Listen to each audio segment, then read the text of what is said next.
13살 어린이였던 몰락한 집안의 아들 예레미야라는 한 친구에게 하나님께서 주셨던 그 소명의 이야기를 우리가 보고 있습니다. 오늘 본문의 내용으로 보자면 하나님은 살구나무를 보여주시며 이 살구나무라는 것이 샤케드라는 이름인데 히브리어로 샤케드라는 그 발음입니다. 근데 지키다라는 게 쇼케드라는 발음입니다. 그러니까 샤케드, 쇼케드 이름이 비슷하니까 하나님께서 예레미야에게 살구나무 가지를 보여주시면서 이 내가 너를 이 살구나무 가지처럼 지키겠다 뭐 이런 식의 이야기를 하시는 거죠. 거기다가 두 번째로는 끓는 가마를 보여주세요. 기울어진 끓는 가마. 조금이라도 이제 툭 건드리면 뭔가 콸콸거리는 그 심판이 쏟아질 것 같은, 이제 곧 부어질 것 같은 끓는 가마를 보여주시면서 북쪽으로부터 심판이 임할 것이다 라는 이야기를 하고 있습니다. 세 번째로는 이제 이미지가 또 등장하는데, 견고한 성읍, 쇠기둥, 노선벽, 허리를 동이라, 일어나라, 이런 말들을 통하여 이게 당시에 이제 영적 전쟁을 뜻하는 여러 단어들이었거든요. 허리를 동이라라는 단어가 특별히 영적 전쟁을 앞둔 지도자들에게 주는 메시지이기도 했습니다. 그래서 그 당시 이제 전쟁을 앞둔 사람들에게 나타나는 여러 이미지를 통하여 하나님께서 예레미야의 마음을 알려주고 있다라는 거죠. 제가 이 말씀을 묵상하며 하나님께서 우리를 지켜주실 것입니다. 하나님께서 우리를 심판하실 것입니다.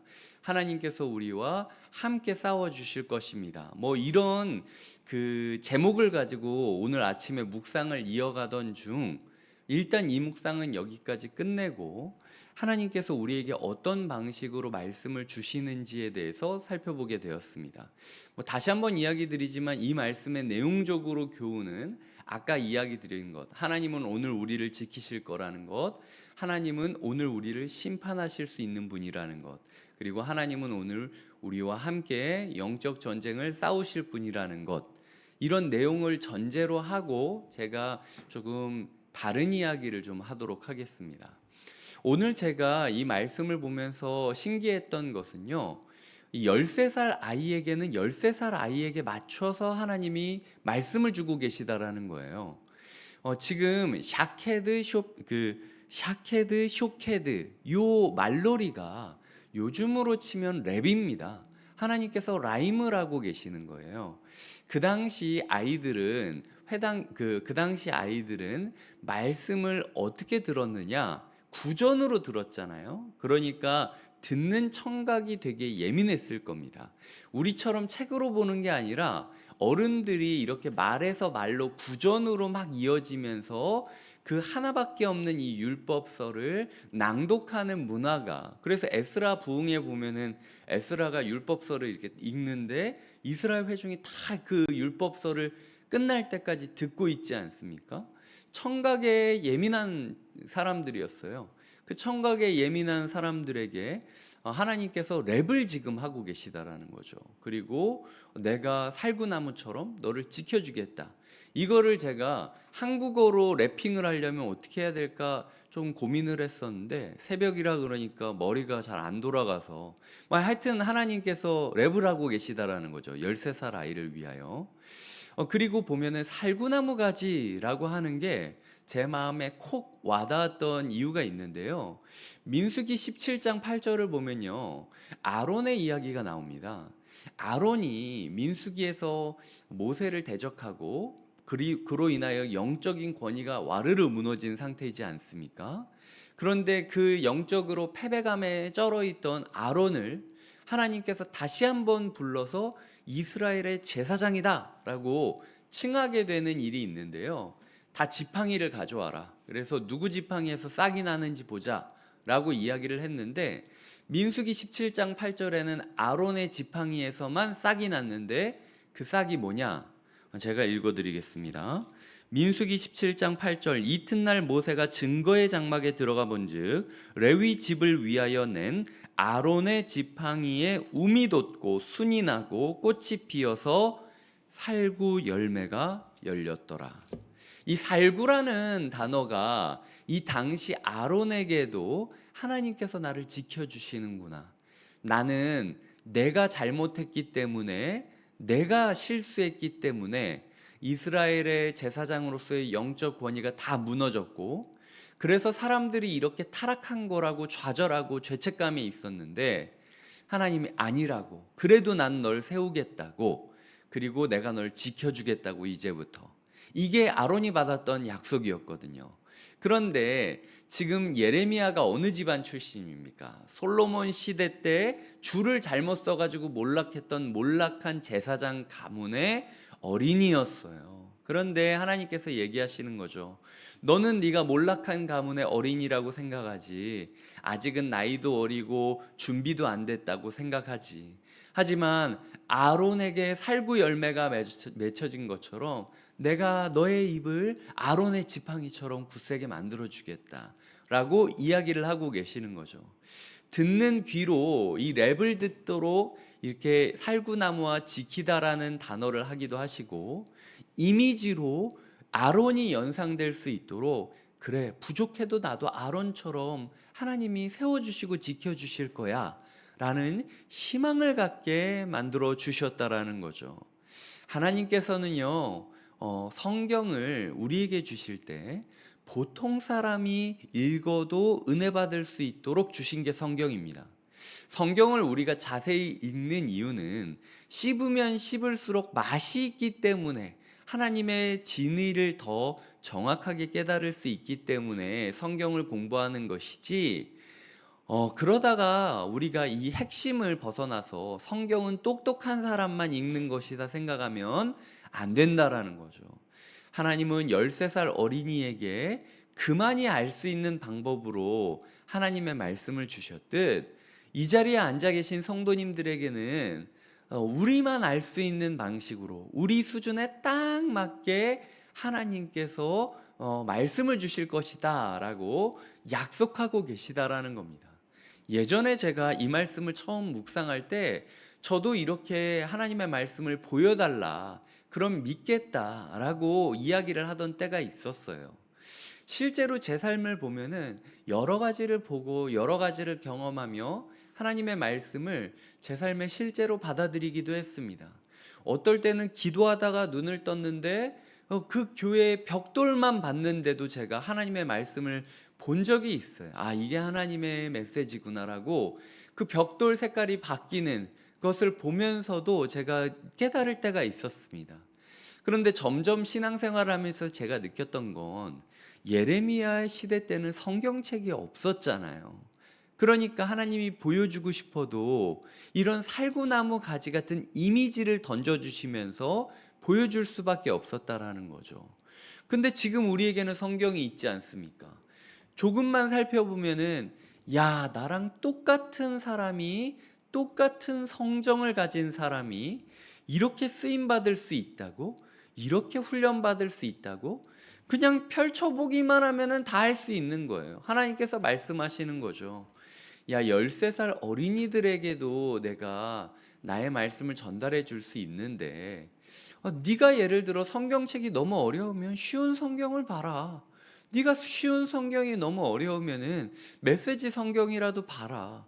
그런 성경도 어려우면은 주변에 있는 새벽 기도의 설교를 보고 듣고 또 큐티를 하고, 그리고 그것도 아니라면 인터넷에 동영상들 잘 나온 거 많으니까 뭐 우리 교회가 소개했듯 한 구절 묵상, 그리스도 중심적 성경 읽기, 바이블 프로젝트, 여러 가지 도움되는 영상들이 있으니까 그거라도 보면서 네가 찾아봐라. 예레미야가 시작됐는데 그리스도 중심 성경 읽기에서 예레미야가 어떤 설명을 하는지 영상을 찾아본 적이 있니? 바이블 프로젝트 영상이 교회 홈페이지에 올려져 있는데 그걸 한 번이라도 본 적이 있니? 너의 삶 가운데 그냥 멍하니 앉아서 말씀이 떨어지겠거니 생각하고 읽지 말고, 일단은 내가 너에게 물어보는데 넌 지금 무엇을 보고 있느냐? 하나님께서 오늘 우리에게 질문하고 계시다라는 거죠. 그래서 주님께서 오늘 보기를 원하는 자에게 말씀을 보여주시는 것을 믿고 내 수준에 맞도록 내가 최선을 다해서 말씀을 보겠습니다. 말씀을 배우겠습니다. 라고 노력하면 아까 이야기 드렸던 것처럼 우리를 지키시는 하나님, 우리를 심판하실 하나님, 우리와 함께 영적 전쟁을 싸우실 하나님을 누구보다도 실제로 여길 수 있으며 살아갈 수 있게 된다라는 것이 오늘 13살 예레미야에게 준 메시지라는 것이죠. 두 번째로는요, 제가 오늘 성경을 묵상하면서 생각했던 건데, 제가 알기로는 대부분 가마의 이미지는요, 구원의 이미지랑 연관될 때가 많았습니다. 그런데 오늘 끓는 가마라고 갑자기 끓는 이미지가 더해지면서 이 구원의 이미지가 아니라 심판의 이미지로 드러나는 것을 보여주고 있어요. 하나님께서 오늘 우리에게 낯설게 보아야 될 때가 올 것이다 라고 이야기를 한다라는 거죠. 가마? 무조건 구원. 이런 식으로 내 머릿속에 자동적으로, 관행적으로, 관습적으로, 수동적으로 그냥 규정 짓고 끝나는 것이 아니라 야, 저건 가만데도 심판을 묘사하는 단어네 라고 느껴질 정도로 하나님께서 때로는 우리에게 알고 있다고 여겨지는 말씀도 낯설게 여기게 만드심으로써 우리에게 원하는 뜻이 무엇인지를 드러내고 있다라는 거죠. 그러니까 말씀 볼 때 우리가 이건 당연히 이런 얘기지 이렇게 넘기면서 지나치면 안 된다라는 거죠. 얼마 전에도 저희가 이삭의 축복에 대해서 설교를 했지만 이삭의 축복이 27장에도 나오고 28장에도 나오지 않습니까? 여태까지 읽으면서 그냥 넘길 때가 되게 많았어요. 그냥 집 떠나 보내기 전에 한마디 덕담 하나보다 생각을 하고 야곱한테만 제가 정신이 팔려서 넘어가 있었다라는 거죠. 근데 이삭에 대해서 묵상하다 보니까 이삭이 두 번이나 축복을 했고 또 두 번째 축복이 첫 번째 축복에 대한 실수를 만회하려는 듯 최선을 다하여 모범적인 모습이 드러나 있는 것을 보면서 나는 그냥 이삭이 그냥 이렇게 덕담하고 끝났다고 생각했는데 그게 아니라 이삭의 두 번째 축복에는 또 다른 메시지가 있었구나라는 사실을 저 또한 새롭게 깨닫게 되는 시간이었다라는 거예요. 하나님께서는 말씀을 새롭게 보고 말씀을 기대하며 보고 말씀을 설레이며 보고 말씀을 낯설게 보는 이에게는 반드시 은혜를 주신다라는 거죠. 그래서 우리의 편견이 말씀을 막지 않도록 우리가 받아야 된다라는 생각을 하게 되었고요. 세 번째로는요, 하나님께서 말씀을 주시는 그 방법이 질문하시고 우리가 대답하고 하나님이 해석하고 있는 방법이라는 겁니다. 하나님께서는 어떤 말씀을 보든 우리에게 물어보고 계세요. 그러니까 이광희 목사를 통하여 설교를 하지만 매일 성경이라는 큐티책을 통하여 우리가 묵상을 하지만 사실은 제 말하는 것을 기계처럼 이렇게 들으면서 그냥 수동적으로만 따라간다면요, 그건 하나님의 백성이 아니라 이광희 목사의 추종자가 된다라는 거죠. 이거 되게 위험한 겁니다. 모든 이단이나 아니면은 위험한 그 교회의 모습들이 바로 이렇게 사람의 말을 있는 것 그대로 받아들이면서 생각하지 않고 받아들일 때 문제가 될 수 있다라는 거예요. 때로는 잘못된 이야기를 잘못된 방식으로 순종할 수도 있고 아무리 좋은 이야기를 드려도 그거를 내 식으로 해석해서 따르는 게 아니라 그냥 하라는 대로만 하다 보니까 문제가 되는 때도 있다라는 거죠. 하나님께서 오늘 우리에게 물어보십니다. 그래, 오늘 이광희 목사를 통하여 내가 이광희 목사에게 이 새벽에 너는 이 말씀을 어떻게 보느냐? 라고 물어보았고 이광희 목사가 이렇게 대답을 했고 그리고 내가 성도들에게 이런 마음을 전해라 라고 해석을 알려줬듯 너의 해석은 뭐냐고, 너는 뭘 보냐고 라고 하나님이 물어보고 계시다라는 거죠. 이광희 목사가 이야기하는 것을 떠나서 이 세상의 유명한 목사들이 이야기하는 것을 떠나서 매일 성경 큐티에 써 있는 거 그거 떠나서, 그러니까 네 생각은 뭐냐고 하나님께서 우리에게 질문하고 계시는 것을 우리가 그냥 묵살하지 말아야 된다라는 거죠. 하나님의 질문 앞에 서툴더라도 우리가 우리의 생각을 또박또박 적고 또박또박 말하기 시작할 때, 부족한 13살 어린이 같은 우리라 할지라도 하나님께서 그런 우리를 통하여 사역의 현장으로, 하나님의 말씀의 복음 증거자의 현장으로 우리를 인도하고 계시다라는 거죠.